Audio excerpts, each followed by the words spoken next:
Sejam todos muito bem-vindos a esta análise profunda sobre um dos temas que mais desafiam estudantes de gramática inglesa, as preposições de posicionamento.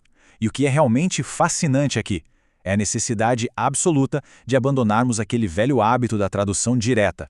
Na língua portuguesa, usamos termos como no e na para quase tudo, certo? Mas no idioma inglês, a exigência é outra. Precisamos ter uma compreensão estritamente espacial e visual. Então, o nosso grande objetivo hoje é substituir essa mania de tradução literal por uma visualização clara e precisa dos espaços. Nossa agenda será dividida em 6 blocos fundamentais. Começaremos com uma introdução às preposições, seguida pela análise detalhada das preposições in, on e at. Depois, vamos explorar alguns detalhes e exceções visuais e, para fechar, apresentaremos uma tabela geral de resumo. Vamos ao nosso primeiro tópico, a introdução às preposições e o grande problema da tradução direta. Aqui podemos observar a raiz de grande parte dos erros gramaticais. Do lado esquerdo, temos a clássica armadilha do português, o uso de uma única estrutura, como em, no ou na, para os mais diversos contextos físicos. Já do lado direito, temos a realidade do inglês. O ponto central a se compreender é que o idioma exige a visualização da relação espacial exata entre os objetos antes de sequer escolhermos a preposição. Ou seja, nós não traduzimos palavras, nós traduzimos realidades físicas. Passamos agora para o nosso segundo bloco, analisando a preposição in e o conceito de espaços fechados. Antes de irmos para os exemplos práticos, vamos analisar e internalizar as regras estritas para a preposição in. Primeira, ela é utilizada exclusivamente para locais fechados. Segunda, aplica-se a objetos que possuem delimitações claras. E terceira, descreve a inserção de algo em um espaço interior. Para ancoarmos essa regra a uma imagem bem clara, podemos definir in como o estado de estar dentro de um espaço delimitado. Vale lembrar que essa preposição deriva do conceito de inside, que significa exatamente o lado de dentro. A imagem mental que devemos formar é a de um contorno físico, uma fronteira real ao redor do objeto. Vamos ver como isso ilustra o conceito de maneira brilhante com um exemplo formal. The documents are in the cabinet. Em português, os documentos estão no armário. Podemos notar que o uso do in está longe de ser aleatório. Os documentos estão fisicamente contidos, guardados e envoltos pelas paredes do armário. Existe uma relação muito nítida de interioridade e confinamento. Avançamos agora para o nosso terceiro tópico, a preposição on, focando em superfícies e áreas abertas. De forma metódica, vamos listar as regras fundamentais para a preposição on. 1. É utilizado para locais abertos. 2. É estritamente utilizado para superfícies. E 3. Descreve algo que está fisicamente posicionado sobre algo sem estar contido. A definição central aqui exige que visualizemos um objeto descansando sobre um plano reto, e não mais dentro de uma fronteira. On representa o ato de estar sobre uma superfície ou em um local aberto. É um conceito que deriva diretamente de ideias como on top, que significa no topo, ou on the floor, no chão. E podemos observar essa regra neste exemplo formal. The reports are on the desk, ou seja, os relatórios estão na mesa.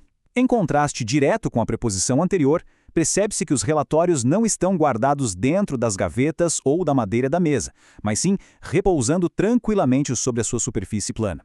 É a espacialidade visível que dita a gramática. Chegamos ao quarto bloco, no qual abordaremos a preposição de posicionamento que apresenta, sem dúvidas, o maior grau de abstração, a preposição at.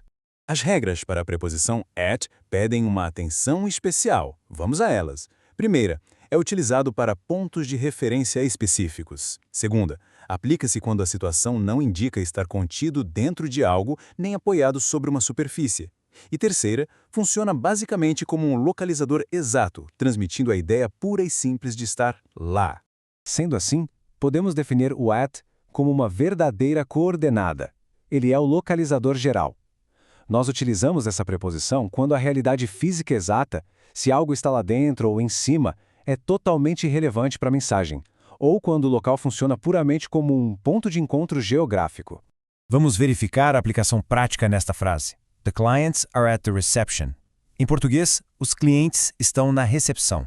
A recepção neste cenário atua apenas como um ponto de referência. Os clientes não estão necessariamente confinados dentro de uma caixa fechada chamada recepção e muito menos em pé em cima do balcão da recepcionista. Eles simplesmente se encontram naquele ponto coordenado. Passamos agora para o nosso quinto bloco. E o que é incrivelmente fascinante nesta etapa é notar como alterar uma única preposição muda a realidade física da frase por completo. Aqui fica evidente o perigo daquela tradução genérica que comentamos lá no início. Em português, dizemos no cofre para duas situações completamente distintas. Mas em inglês, as realidades são bem divergentes. À esquerda, a frase "The files are in the safe" indica que os arquivos estão perfeitamente seguros, armazenados lá dentro do espaço delimitado. Já à direita, "The files are on the safe" cria uma imagem um tanto alarmante. Os arquivos foram deixados expostos, esquecidos na superfície em cima do cofre. A gramática descreve o cenário com perfeição. Precisamos também prestar atenção às superfícies que não são horizontais, pois elas frequentemente geram dúvidas. Na primeira linha da tabela temos "The painting is on the wall", ou seja, o quadro está na parede. A parede funciona como uma superfície plana vertical que sustenta o objeto, por isso o uso correto é on. Na segunda linha temos "The speech is on TV", ou o discurso está na TV. Imagens e programas são projetados sobre a superfície plana da tela do aparelho, o que justifica totalmente o uso espacial desta mesma preposição.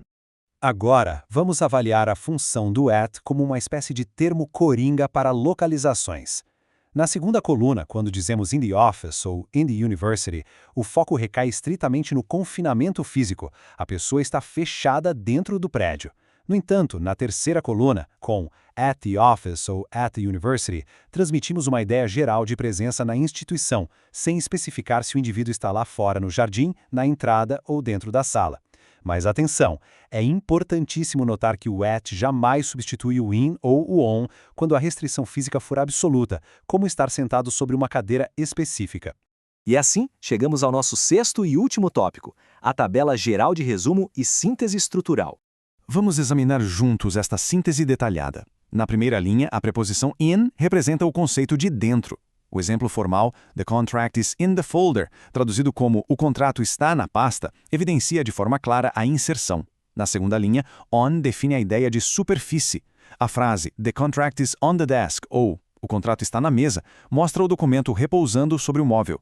Por fim, na terceira linha, at consolida o ponto específico. Com a frase "The sign is at the entrance", que significa "a placa está na entrada", marcamos uma localização exata. Como podemos ver, a correlação entre a regra gramatical e o espaço físico é absoluta e incontestável. Para encerrar nossa análise de hoje, deixamos um questionamento essencial. Ficou demonstrado de forma irrefutável que depender da tradução direta resulta em erros estruturais. Portanto, a grande reflexão que deve permanecer é a seguinte: diante de um idioma tão estritamente visual quanto o inglês, a mente continuará traduzindo palavras de forma ineficiente ou passará a visualizar os espaços físicos para garantir a máxima precisão gramatical? A verdadeira fluência, com toda certeza, depende dessa mudança de perspectiva. Um excelente estudo a todos!